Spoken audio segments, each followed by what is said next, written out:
Hello दोस्तों, भोजपुरी का power star Pawan Singh का न्यू गाने का आ चुका है टीजर, जो भोजपुरी में होगा काफी बवाल। पवन सिंह का विरोधियों को इस गाने को सुनकर छूट रहा है पसीना, क्योंकि ये भोजपुरी का सबसे बड़ा गाना आने वाला है पावर स्टार पवन सिंह का।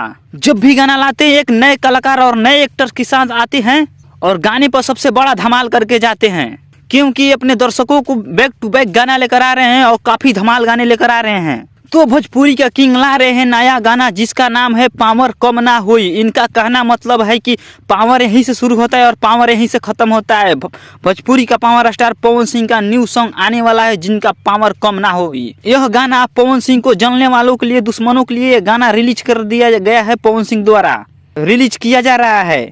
पवन सिंह इस गाने के माध्यम से यह बताना चाहते हैं कि पावर कभी खत्म नहीं होगा पवन सिंह का, क्योंकि पवन सिंह का पावर यहीं से शुरू होता और यहीं पर खत्म होता है।